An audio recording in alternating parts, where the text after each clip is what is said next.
It is our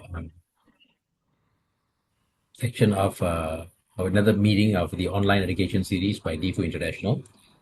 We now moved from the different regions basically across the world to the NACA region or the North America region. And one of the things that we wanted to support basically is our vision of preventing avoidable amputations. I would like to thank Mr. Janisse for actually coming for this session. And also just a reminder to all the members of DFoot to renew a membership online, basically at the website, right? And at the same time, be tuned in for more projects. We are also working closely with the other groups, basically, especially for next year when we update all the infocards, infographics, and all that, especially with the new guideline in The Hague on the newest IWDF guideline. And as DFood is the implementation arm of IWDF, and we have to thank Professor Francis Game basically for supporting us in that sense also, because next year we will, after what do you call this, she finishes her leg of work and then begins the next leg for 2031. We will be basically rushing through trying to get everything up and going for the guidelines in 2027. I think we have to update all of that. So at that time, the whole board will be moving forth. I would like to actually invite also members from all the different countries to actually come in to support our vision and also to help with more education across the globe. Now, the other thing is for DFI International, our board meeting and also our final General Assembly meeting will be in September during the World Conference in Kuala Lumpur Convention Center in Malaysia, which will schedule from 23rd September and 27th September. And that particular meeting it will be a hybrid meeting with most members of all the members of the board and also the other permanent members basically of DFI International, together with the rest of the country representatives, the chairs, the advisors, and that all across the globe, more than 100 over countries. To date, we expect to have at least about 5,000 people during the World Conference. And in the World Conference, there is 12 streams every day. And I've managed to actually put one stream per day on diabetic foot alone. So every day, basically, because I think that is the largest number of cases that all of us have been seeing. I think more than 70 to 80% of my cases are all diabetic foot related cases. So, and all different specialties. So during that sessions, we'll have a multi team approach, basically, with the different teams there. And this will be the sessions also for DFI International will also be there. General Assembly will also be there. And this is a very interesting conference, especially since we have about close to 400 speakers from all over the world. And that is not counting any of the industry speakers. And the good news for everyone is His Royal Highness, the King of Malaysia, has consented to actually officiate the event on the 25th of September. We just got a final notice that he will come personally. And so in a way, it's mentioned that DFU doesn't spare anyone, whether you're from the royal family or from anywhere else. So I suppose it's good that we have their support. Now, today's session basically will be by Mr. Janisse, who will actually talk about pedorthic and orthotic management of the diabetic foot, which is a very, very crucial thing, because even today morning I was mentioning to them, everyone says you must wear proper orthotics, you must use proper offloading devices, your Darko shoes, and all your different types of offloading devices. And some of them actually do it only after the ulcer heals, but you're supposed to do it along the whole process itself. And that is where it's lacking. And then if you look at low income, middle income countries, that's where the funds and finances are actually quite lacking for them to actually use proper ones. And if you look even in Malaysia, where I'm from, they love to use slippers. The Japanese slippers basically is the most famous footwear in Malaysia itself, and that causes a lot of problems basically. So Mr. Dennis is actually coming to us at 7 o'clock in the morning. He's up and ready. He's president and CEO of the National Pedorthic Services of USA. He's board certified pedorthist and expert in diabetic foot care with decades of clinical and academic experience. He's an assistant professor at the Medical College of Wisconsin and guest lecturer at leading institutions, including Northwestern University. And he's the former president of the Pedorthic Footwear Association and a recognized contributor to research and education in pedorthics and wound care. And what actually makes me happy to actually have him is he was basically in quite a lot of low income countries and in Ghana, basically in Thailand, in so many other countries across the world. So in a way that he's very passionate and all those people who have worked with him, his students, his colleagues and everyone. And now DFO International, he recognizes all of them as his family. So Dennis, we are also what do you call this in our family basically. And thank you very much for your support. And I now pass over to you to give a lecture. And I like the background with all the shoes at the back. It's a very nice background too. Thank you. I'm at my office. All right. Well, thank you so much for the introduction. Thank you, Professor Abbas and the rest of the team for inviting me. And again, as you said, I want to say hello to family, friends, and colleagues around the world. This is a true honor to be here. So I suppose I should share, huh? Lauren? Yeah.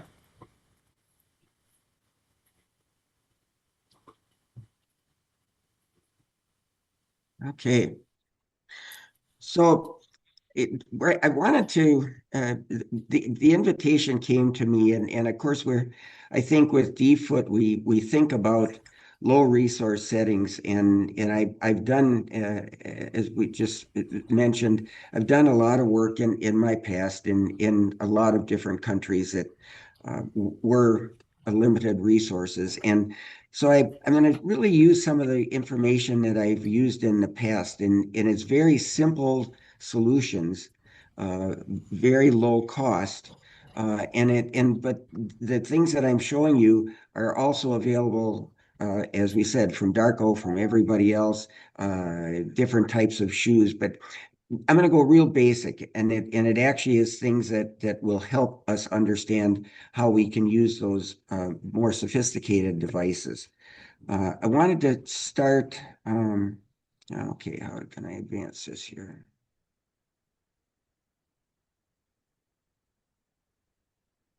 Okay. So I just wanted to start with what is pedorthics, because that isn't necessarily a household word, if I will, around the world. And it was started in Pedorthic in the United States. And Pedorthics is design, manufacture, fit of or modification of shoes, foot orthoses to alleviate foot problems caused by disease or overuse. So anything, my scope of practice is really the foot and ankle, which obviously is the issue with a lot of our diabetes patients, is that part of the body, and I think that's what we focus on. So I just wanted you to understand that's who I am. It started here in the United States, but of course you go to the UK, to Australia, you've got the custom shoemakers. I mean, there's something like us probably everywhere in the world.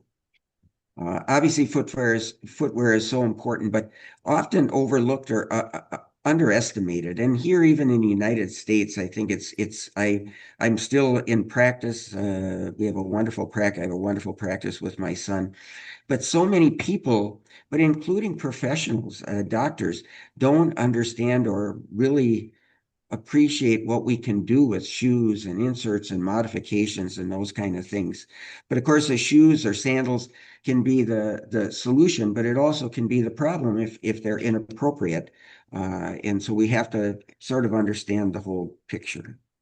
The concept of the things that I'm going to go through is just very simple, trainable, reproducible, low cost and affordable, which is needed everywhere, but is so much in some of our countries.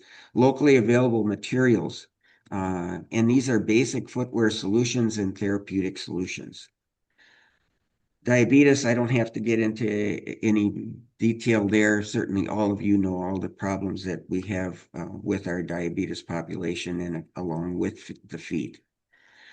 So my case, the person I'm going to use for demonstrating the different concepts are a 60-year-old female, pes planus, diabetes. She's got hammer toes. This isn't a real severe foot, obviously, but we do have a prominent metatarsal head that is a continual issue on that second metatarsal. So I start with what we call a floor reaction imprint, and that's something that a lot of practitioners are using. It was interesting when I was in Ghana. I think it was in Ghana or Mali, whichever, and of course I had this device, and they said, well, we don't have anything like that. So and somebody else said, we can just take ashes and just put ashes on our feet and walk on a piece of paper, which I thought was a great solution to that. But we would like to have something, some sort of an impression of the plantar surface in the pressure areas, and you can see that on that floor reaction imprint there. So we want to relieve the that second metatarsal. I mean, and this patient hasn't had a lot of problems with that, but it obviously is a potential site. A lot of the feet that we're looking at, that pressure point might be in a rocker bottom in the midfoot or different places. But for the example here, we're going to use that as that second metatarsal head. You can take that and then cut out an insole and put a metatarsal. We can put metatarsal pads, bars, or reliefs. But anyway, we need that tracing of the foot that shows us where there's too much pressure and when there's no pressure at all. So this would be an example of a metatarsal pad or bar loading up the metatarsal heads to relieve that prominent metatarsal head. Here you could actually cut out and make a horseshoe type device and get even more relief for that metatarsal head by loading up behind and around it. And here we could actually make a hole. I'm not a big fan of making holes in insoles because you do get a lot of window edema. But if you make a hole in it to get even more relief for that area, then you can put something softer over it to dampen the edges. And even with something simple like this, if you want to provide some arch support, I see people that take, off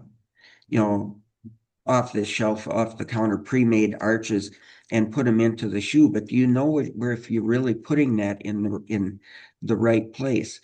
And the nice thing about that floor reaction imprint that we have, you can see where there's no pressure.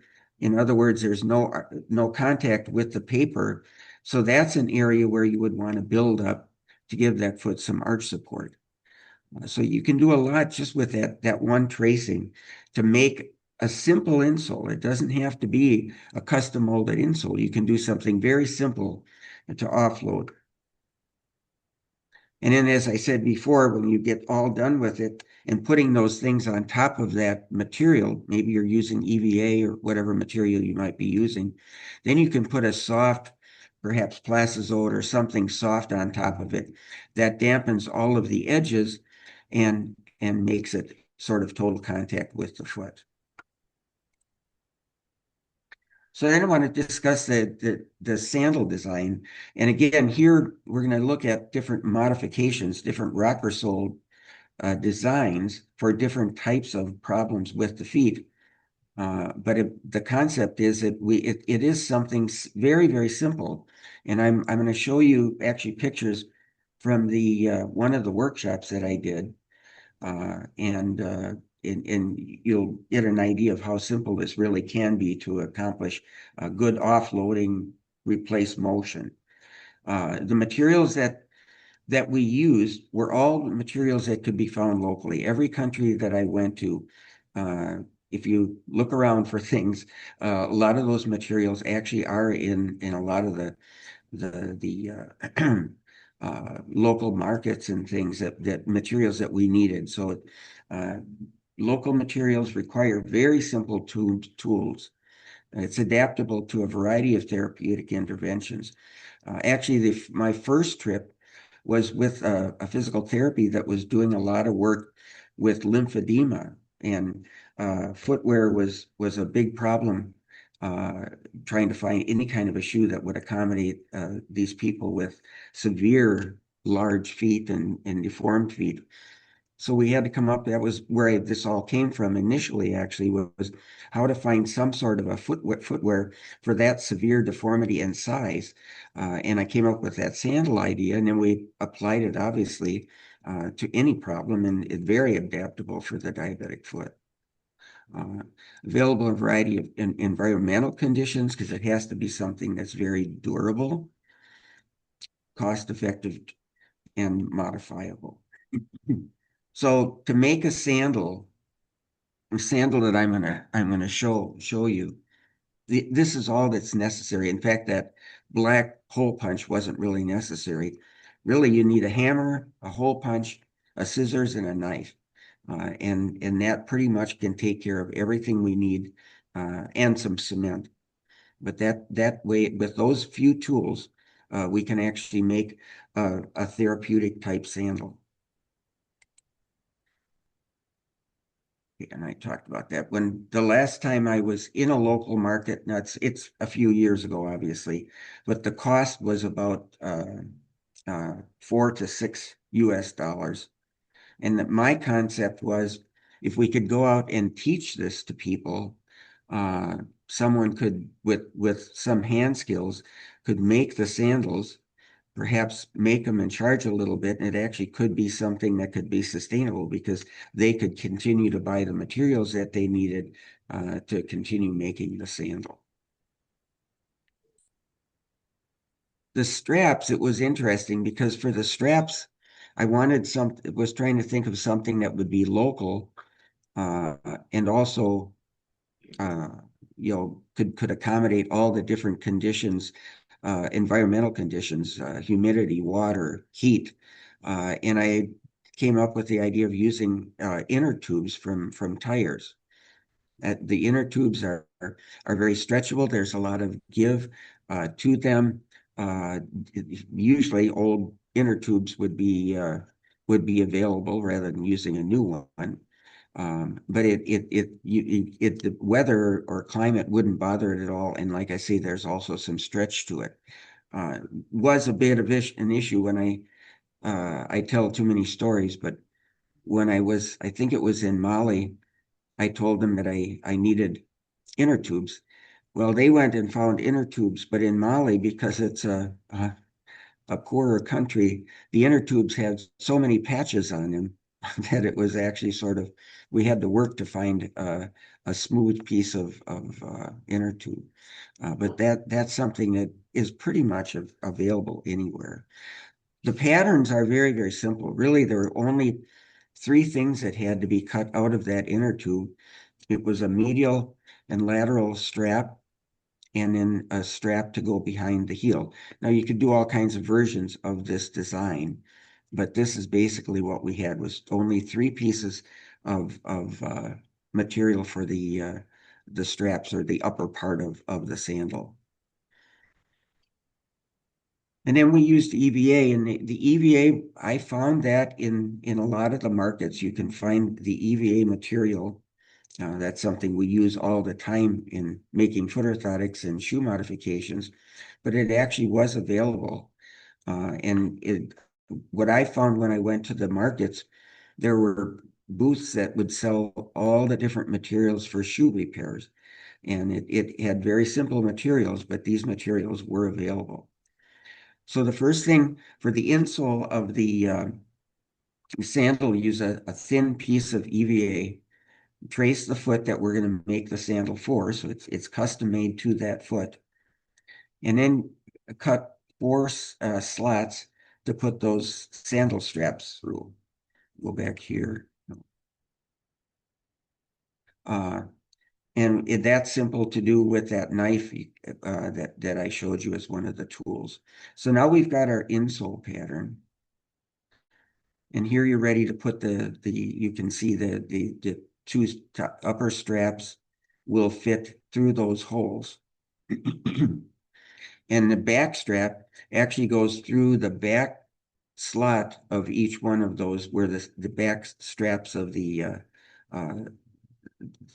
the back hole for the straps, the strap that goes around the heel will actually go into that heel. So we don't need a sewing machine or anything like that.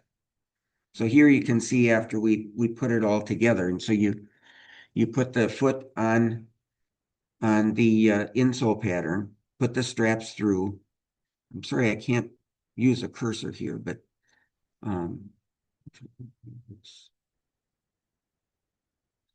so there we go. So here you can see we put the straps on the top here, and this back strap goes through this other hole. So it's holding in the heel and over the dorsum of the foot. And then on the bottom, we bring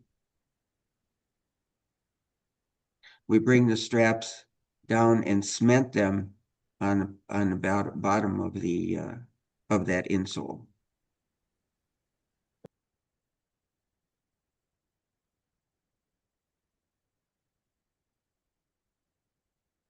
Okay. Right. Now, then we needed a buckle, and there were a couple different ways of accomplishing this. And we did have rivets and buckles, so we made a loop with the inner tube and riveted the buckle in place so that we could adjust the two straps coming over the instep of the shoe. That required another process, that it required that buckle and the rivet. So we were adding extra things that might be a problem to have to find. So here you can see where we riveted it on. But this actually ended up being a better solution as we were fine-tuning the design. Here we actually just made holes in that one of the top straps and then put shoelaces through the back and just brought the shoelaces through the different holes and tied that. So we don't have to worry about the rivet and the metal buckle. We're actually able to use a shoelace, which is much more durable in reality than that buckle was. And there was also a question whether that rivet would hold up in the inner tube. So this lace closure actually worked out better than the buckle. So now we're going to work on making the rocker sole. So we add another layer of EVA to the bottom of it, cut that off to fit the insole pattern. You can see what we're doing here. And then we're going to actually add, here we're adding that extra, even another layer so that we can build the rocker sole. So here's another layer. We cement that onto it and trim it off. Go a little bit, but just trim off and trim it off as closely as we can with our knife. And then start to make the rocker sole. So you can draw the shape on the sides of the rocker sole and cut those off. Here you can see we did that, cut them off on the front and the back. And then when I went to, again, this was in Mali, at the end, couple of weeks before I was ready to leave, they said, is there anything we can get for you? And I told them I needed some sort of a sander, a belt sander or something to be able to trim and create the rocker sole. And they came right back to me and said, we don't have anything like that. So then I really I'm glad that I found out they didn't have it before I left. So I actually just took coarse sandpaper, strips of coarse sandpaper. When we got there, we actually attached that to the workbenches, and we used that flat sandpaper on top of the workbench to sand and create our rocker sole shape. And it really worked out very well. And again, low resource, don't even need electricity for this. So this is what it looked like. We actually took that sandal, the upper is all put together, and then we start creating and making our rocker bottom. And there's an example of one of the rocker soles when it was done. Now the rocker soles are so effective because you can accomplish so much with the rocker soles. And I'm going to go through different types of rocker soles and their purposes. And we actually went through this exercise when we were doing different workshops. So here's what we call a toe-only rocker sole. A little bit of rock on the heel, but significant rock on the toe. And we'd use that for forefoot ulcerations, post ulcerations, prominences, and it works very well for that. You transfer with using that type of rocker sole, you transfer the weight from the forefoot back into the midfoot and the heel. This is something called what we would call a severe rocker sole, and it's just a straight line from the apex, wherever the apex is. And you probably, if you're going to try and offload a metatarsal head, you be sure that you bring the apex behind. Oops, I'm sorry.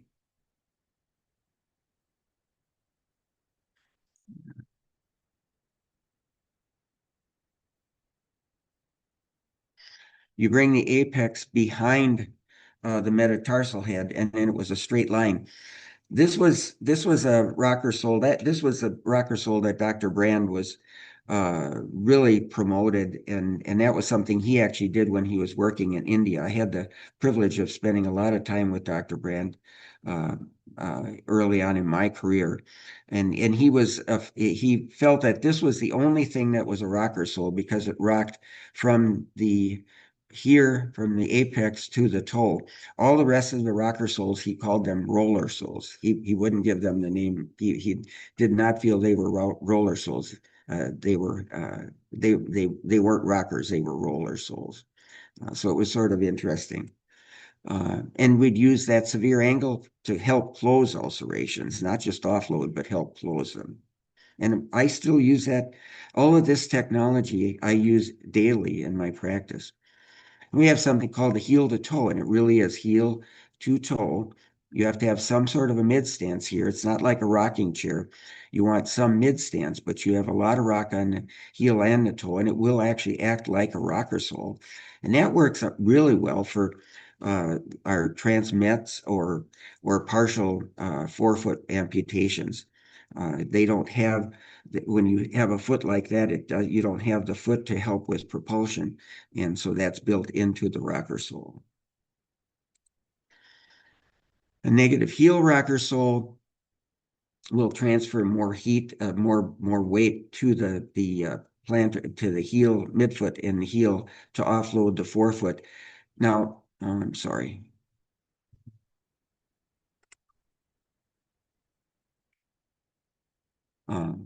So this one is, and you have to be sure with the negative heel that the person can accommodate it. But this can be very effective for these types of feet that we have to just severely offload the forefoot. Here you had dry gangrene in the toes, and this was a long-standing ulceration on the transmetatarsal end. And then the double rocker sole, we use that. And again, I use that on a regular basis in my practice for the rocker bottom Charcot feet. With this, you've got a rock in the forefoot, and the reason we call it a double, we've got a rock here and then a rock on the forefoot with less material in the midfoot. And this allows pressure to be decreased in that midfoot under a midfoot prominence with the rocker bottom type foot. This could be very, very effective, and we use it all the time. So it would be for these kind of feet. You've got something here and this ulceration here. So that would be for the double rocker sole. All right, so again, this is something that can be taught fairly easily with very few tools and very low cost, and it is sustainable. I really do think it's something, if someone ever wanted to learn how to do that, and I taught a lot of people how to make the sandal. It can be a real assistant, a real aid in low resource areas. Now we can also look at using it in our practices. And these are a few case studies that I want to share with you. This was a 60-year-old male, peripheral neuropathy, Charcot hindfoot, actually, with a very severe post-ulcer area here. I mean, you can see, I think when he came in this last time, I've taken care of this gentleman for a long time, but he had just had it debrided. And you can see all the wrinkles in this foot here. It was a Charcot hindfoot. So always be conscious of that with a situation like this. When you see that many wrinkles, that really is telling you there's extra skin there. And if there's extra skin there, that probably means that there's a leg length discrepancy, or why would you have all those wrinkles in the skin? So because of the Charcot hindfoot, this gentleman has a pretty significant leg length discrepancy to add to everything else that's going on with him, and a fair amount of instability as well. So you can see peripheral neuropathy, total loss of sensation, post-ulceration, which obviously we have to pay a lot of attention to relieving and accommodating that. So our footwear started out with a foot orthosis that I added a lot of relief. I increased the relief in this particular area. Relasted the shoe. We actually took the shoe apart and made it wider to accommodate I'm going to go back here. To accommodate, you can see how wide his heel was. If you put that into a regular shoe, this would be riding over the side of the shoe, and actually that ulceration would definitely not stay closed. So we actually take the shoe apart, widen it. You can see how wide the foot orthosis is, and then actually drill the hole. And I do a lot of that, and that's pretty easy to do. Drill a hole right under that post ulcer to provide as much relief as we possibly could for that area. Here you can see how much we belasted the shoe. This whole area was widened. We widened the shoe to accommodate the foot, and that's how much we actually widened it. You can see that on the bottom. And then we added an elevation for his leg length discrepancy. So here is actually something that I just showed you, all of those pictures with the different rocker soles. And I talked a little bit about relasting, but doing it on sandals. This was excuse me. This was a 50-year-old female diabetes. I mean, very, very significant diabetic issues. She had a medial Charcot deformity, and she wore shoes that we did with the relasting and rocker soles and everything else for years. And then she said, I don't know if it was a wedding she was going to or something. She said, I need to wear sandals. Well, there's a lot of parts of the world where basically people wear sandals all the time. Here we don't really. The concept would be that you wear a shoe that fits the foot and protects that foot. But she was insistent. She really wanted to be able to wear a sandal. So I actually took a sandal that she had and I relasted it, widened it to fit her foot. So she was actually sort of, I made the custom sandal that I talked about previously with her own sandal. I actually took her sandal and reshaped it to fit her foot. Here's another diabetes patient, a history of reoccurrent ulcerations. And you can see with this man's foot, he had a pes cavus, a real high arch. And when you've got that pes cavus foot, there's so much pressure on that lateral border. So you can see the base of his fifth was severely calloused, as well as his fifth metatarsal head. So that, of course, is potential ulceration sites, especially when that callus gets that severe. And a foot like this is very rigid, along with the high arch. Very often we get real severe hammer toes, a lot of forefoot deformity with a foot like that. And then he's 70 years old, so he's got a lot of arthritis as well. So what I did for him, we made a foot orthotic to accommodate that and offload those pressure areas. But we had a reoccurrent, I'm going to go back here,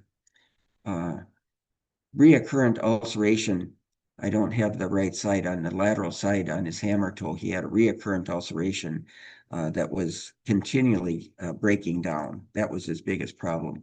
So we actually I cut a hole in the shoe and put a softer piece of leather over that to accommodate that area. And then he, because of that cavus foot, he was going out laterally. I mean, he had a very severe varus deformity in his heel, and so we had to support that. We actually put a flare on the shoe to support that, and then added rocker soles to the shoe to replace some of the motion. Okay, here's another. This is a 55-year-old, 57-year-old male, type 2 diabetes, but his diabetes was out of control. So he has a Charcot foot, midfoot prominence, a few amputations. You can see, I think he had his third toe amputated. And so this is the cast of his foot when we made the orthotic. And you can see how severe that prominence was on the cast of his foot. So we built the orthotic to accommodate this terrible prominence that he had on the medial side. And there again, we relasted the shoe. We do a lot of that. We reshape the shoe. If you don't do that with a foot like this,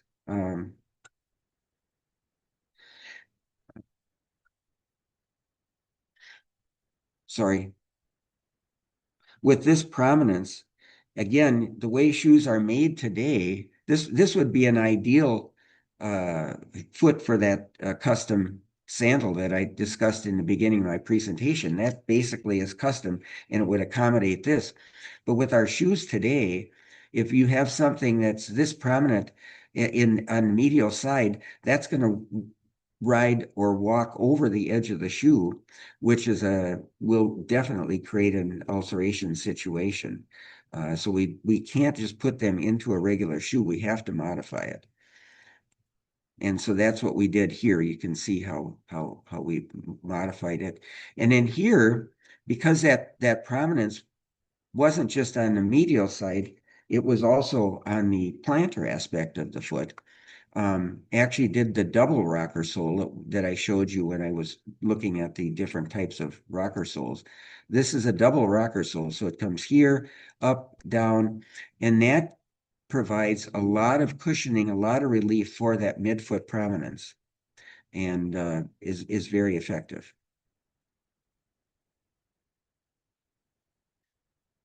Okay, and then this was just another diabetic foot. She had a severe deformity, not a lot of plantar deformity, but just medial deformity. And here it is, severe lateral. Oh, it was lateral actually. No, it was medial. And peripheral neuropathy, obviously no sensation whatsoever. So there again, we relasted the shoe, but you make the foot orthotic has to follow the contours of that shoe as well.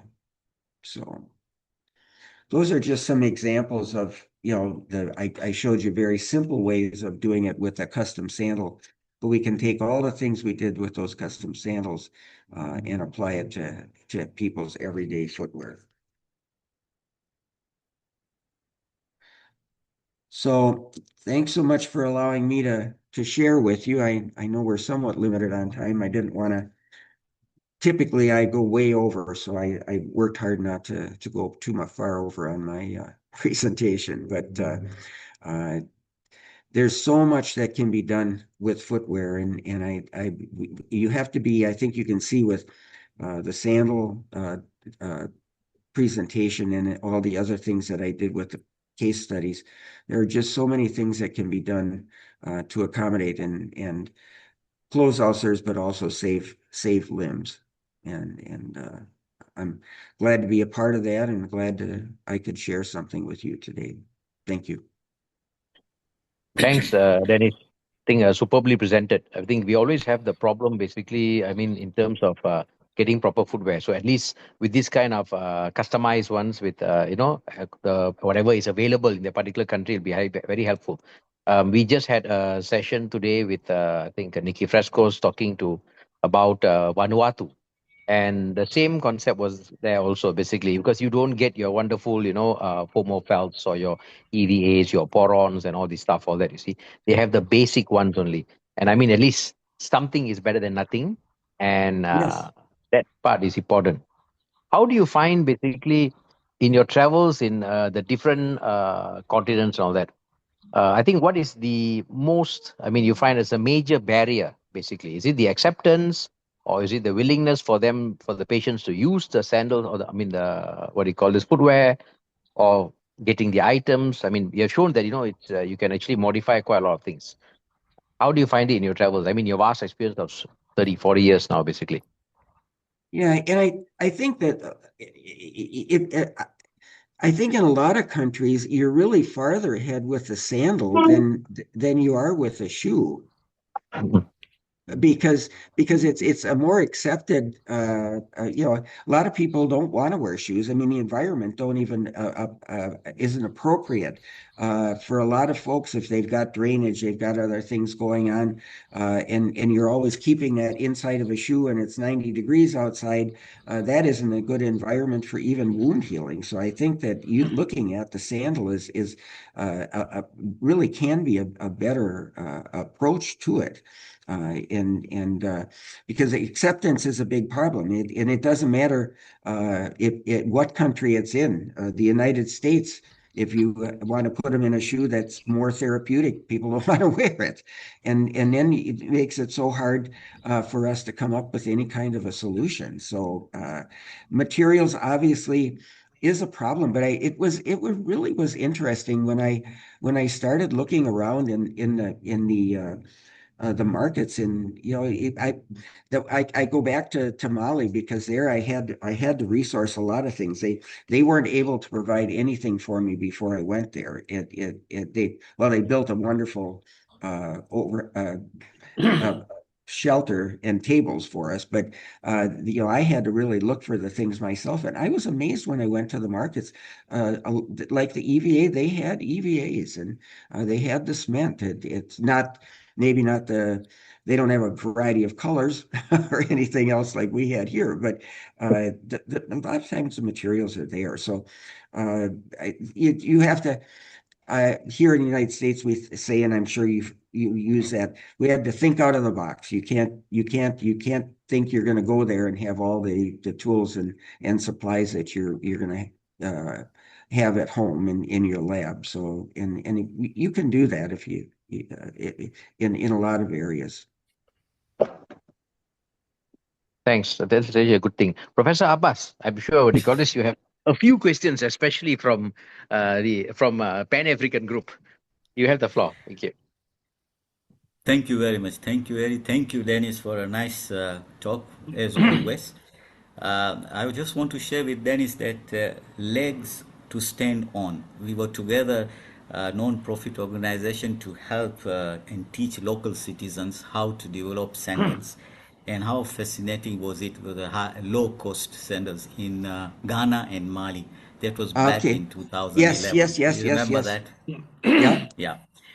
Yeah. Now that I was just wanted to share with everybody that you reached the remote area of Africa. We went there. My question to you is, do you use firm or softer material for posting on foot orthosis for diabetic foot ulcers? That's number one. Number two was, do you see success with double rock sole offloading the midfoot or a charcot foot in Yeah. your experience? And I think that with the posting, and when we make the foot orthotics, I think so many people all they want to think about is soft materials. And I run into that all the time from wound clinics and things here.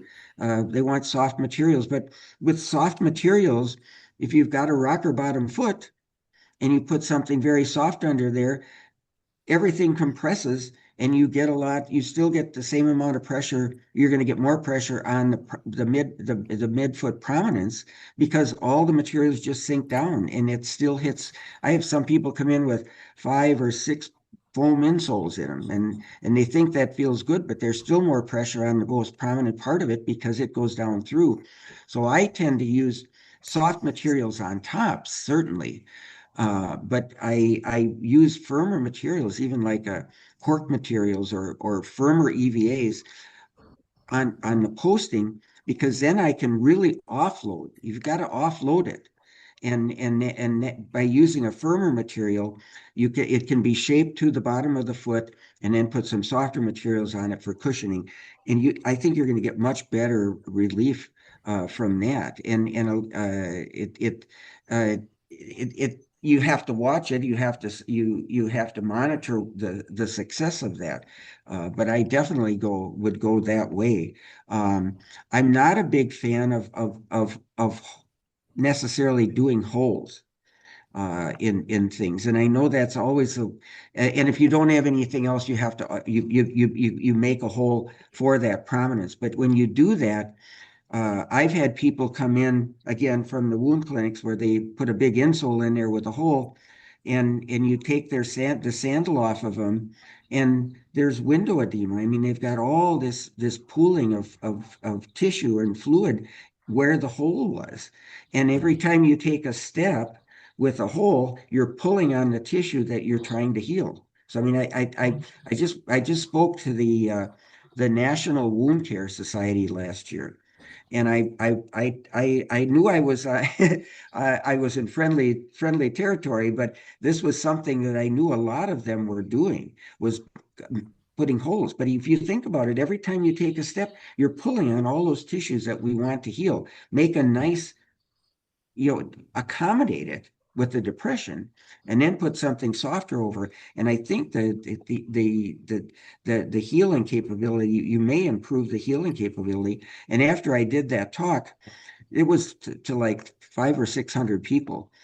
People were coming up to me and saying, "I never thought of that. I've done that for my whole career, and I've never thought about that." So that you need to offload, and if you're going to offload, you need something around it to support the other tissue. The double rocker sole, I've had a lot of people early on in my career that said that there was no way that could work. It wouldn't work. And so I had the opportunity early on in my career to be involved in a rocker sole study. And we had a grant from the government. And actually at that time was $500,000, which $500,000 was a whole lot of money and to work with. And we had the biggest number of people in the study that anybody had. And we looked at 3 different rocker soles. We looked at a more traditional rocker sole, a negative heel rocker sole, and the double rocker sole, because I really wanted to know if that worked. And excuse me. So like I say, we had 20 some subjects. I don't remember exactly. And we used normal feet. I didn't understand research when I went into this, but we had to use normal feet because I have Charcot feet. How many, every foot is different. So it was normal feet, and the marker in the midfoot was the base of the 5th metatarsal head. And so we did the study, and we looked at all 3 of those rocker soles compared to an unmodified shoe. And it was interesting. And Jacqueline Wirch is one of the PM&R docs that actually presented it at our first meeting. And when we looked at the results, she just reviewed the raw numbers, which is what research is all about. And with the double rocker sole, it only decreased pressure on the base of the 5th by 4%. And so I have some colleagues that always told me the double rocker sole didn't work. And they came out of there and they said, told you, Dennis, that double rocker sole doesn't work. Well, they weren't looking at the whole study. So the next year, I submitted a paper and I presented a paper on clinical application of that research. The double rocker sole only decreased pressure by 4%, but the traditional rocker sole increased pressure by 48%. So a traditional rocker sole will dramatically increase pressure in the midfoot. The double rocker sole only decreased it by 4%, but if you add those two together, if you use the traditional rocker sole rather than the double rocker sole, you're increasing pressure by over 50%. So it definitely does work, and it's a hard concept to really understand. Now, if you have a Charcot foot and you don't need a rocker sole, don't do anything, because just the regular shoe would be good. But most of the time, if we've got that severe a Charcot, that foot is fairly rigid, and we need to replace some of that motion, and we can do that with that double rocker sole. Thank So you, yeah, Dennis. I'm a big advocate of that. I think it works. And double, rocker soles work so good. I mean, by examples, I mean, offloading the forefoot. We have so many distal ulcerations on the metatarsal heads. We can do things inside the shoe, but a simple rocker sole now, that dramatically decreases pressure in the forefoot. And you can also offload it on the heel if you've got a calcaneal ulcer. If a rocker sole isn't a rocker sole, you have to look at the foot. What do you want to accomplish, and design that rocker sole? And you can accomplish a lot just with the shoe or the sandal, and then you can enhance that. Obviously, you want to put a foot orthosis or some relief inside as well. Thank you, Dennis. So. Yeah. So, Shakavi? Shakavi, your hand is here. Okay. Thank you very much, Professor, for the wonderful lecture. Really, your talk is great, and your work is very helpful and very nice. For me and for, I think, many surgeons, it's a scotoma that you declared. And let us see the benefit of the proper shoes and insole for the patient. We know that it's important, but we didn't realize how much this can help. I have just small 2 questions. Number 2, I hope that you have an academy to learn many body that work so that they can do this all over the world. Number 2, if I have a patient, do you have a center that I can send patients for you to have this insole or shoes? Because I send them sometimes to Germany, to Bonn. It costs from 700 to 1,200 euros. And as you know, it's modifiable. This month it's okay. After 3 or 5 months, the bone will glide and it will be another form. So he will need another one and another one. So nobody can pay for all of this all the time. So I hope that you can have a place that we can send patients to do that, and approximately how much it will cost him. You mean to do something in your country? Pardon, to do? You would send them to where? To here or To you? Huh? You are where? I don't have our costs here are very inexpensive. I mean, a pair of well, it depends on the country, but a pair of foot orthotics here is $400. To do those rocker soles, we charge $140. I mean, it's not expensive. It really very nice. The cost is not expensive. Yes. This is in which place, in which country, in which area? In Am the I? world? Yes. Yeah, I'm in the United States. Okay. So I'm in the you don't United have States. center anywhere in Europe or in Asia? Oh yeah, just no. Africa? Unfortunately, no. we're just a small company. As I said before, I've done a lot of work in different countries teaching. I've done a lot of work in Thailand I've got a wonderful group of colleagues in Thailand that I've done things with. And as Professor Abbas said, I've done a lot in Africa and different countries, Philippines, but I don't have unfortunately, I don't have anybody except the people that I've trained. Yeah.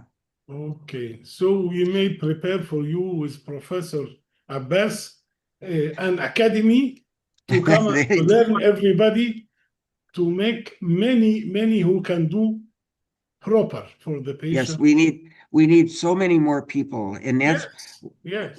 And that's why I said here we've got the orthotist and the prosthetist, which obviously you have orthotist and prosthetist. But the orthotist and prosthetist, I'm not going to speak for all, but here they don't really want to do feet. A lot of people, nobody wants to touch feet. They don't want to play with feet because feet are so complicated. And I say that sort maybe it sounds silly to say that, but a lot of people, orthotists and prosthetists, they don't want to work with feet. It's very difficult to work with feet. It's not easy. Yes. And so you're right. We need to train more and more people to be pedorthists. Okay. Thank you. I agree. So we have a speaker for Pan-African Diabetic Study Group. You are also in Africa, Egypt. So okay. Yes. Yes, Eric. We are African. Yeah. We have one more question from the participants. They want to know, how do you widen the sole in the patient's shoes? Yes. We take it's easier today than it was 40 years ago because shoes are not well constructed today. I don't like the way shoes are made. They're very cheap. So what we do to widen it, cut the sole off, just cut the sole off, and then you have a pattern or the cast of the patient's foot, cut the sole off, and then just cut through from the sole to the insole of the shoe and make a cut, and then you just widen it. And you can put a piece of EVA or something in, you widen it to fit the bottom of the foot, put a new insole inside of that, and then you can take your original outsole and spread it, or you can put a new outsole on the outside. It's very simple. You just cut the sole off, just the sole part, not into the insole, and then cut through the insole, widen it, and put a new sole on. And you've made it fit the foot. I could, if people would like, I actually have a PowerPoint that I would be willing to send people if they would like to how to do that. I don't know. Is my email on anywhere? I don't know if it's posted. My email is DJANISSE@npsfoot.com. Excuse me, sir. This work is an handicraft. They need to sit beside you to learn and to give them a hit, to let them do proper. PowerPoint will be good just to prepare themselves until they reach you. Then they can learn. It's a handicraft. They need to be good with that. Yeah. So Dennis, be ready to go to Egypt. We go together to do a workshop there. 3 to 4 days workshop. I'll come down also. Yeah. Okay. I think with that, I pass over to what do you call this? Abbas for the vote of thanks. Prof. Abbas is our honorary president and our immediate past president, so he will give the vote of thanks, and then our secretary will put up the thing for the slide for the memberships also. We have simple QR codes for them to join, so this will actually help in our ongoing fight against amputation, especially preventable amputations. Abbas, you have the floor. Thank you, Eric.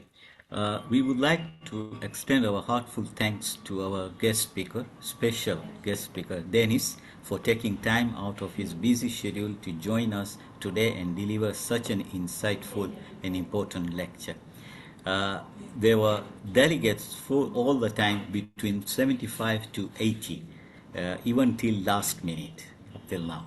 So thank you so much, Dennis. Well, Before thank I all hand of over you. again to Thank Thank you. all of you so Before I hand much. over to Harry, I would also like to take a moment to express my deepest appreciation to everyone who has contributed to the success of DFoot International, to all the board members, our regional chairs, regional advisories, country representative, and all the members of DFoot International. Thank you all for hard work and dedication in ensuring our programs running smoothly across the globe. Special thanks to our Secretariat Zaima for her outstanding work and support. Thank you. Our newsletter coordinator Raida and website manager Muhammad who manage our communications and online presence on daily basis. Thank you both for your excellent contribution. And finally, no program or webinar is possible to all the delegates. Your participation is what makes these activities possible and success. A very big thank you to each and every one of you from bottom of my heart. I now hand over again to Harry and thank you so much. Before Harry, see you on 12th September 2026, same 2 Central European Time, a talk on role of plastic surgeon from Southeast Asia by Dr. Muhammad Wahid. Yes, Harry. Thanks, Abbas. The Wahid actually is from Maldives, a very nice place, and we will have our. The plan is to actually have the DFood conference, the fourth one, basically in Maldives, before we move next year, basically to Philippines and also to Kuwait another year. So at least the conference is moving around, and we hope basically to see you, all of you all there. Dennis, also if you can come down, it'll be good. And Zaima, can you put up the slide for those who want to become members? At least they can just join the QR code. So finally, what do you call this? Thank you to all our participants and everyone. It's a pleasure having you here. See you, what do you call this, for the next Sherlock meeting. Basically, the role of currently the only plastic surgeon in the whole country of Maldives. So that'll be good to look at the principle of closure. And that also basically is something that I did under the umbrella of DFood also, where we actually went to train the surgeons in Maldives. And after 4 years of training, and they were looked after by the general surgeons for looking after the foot. So finally, what do you call this, managed to help Dr. Wahid to go for his 3 years subspecialty in Sriraj Hospital in Bangkok, Thailand, under Professor Apirak and team. And he came back as the first plastic surgeon of Maldives. And even for vascular, they don't have a vascular surgeon there. They actually send them all the way to Sri Lanka or India.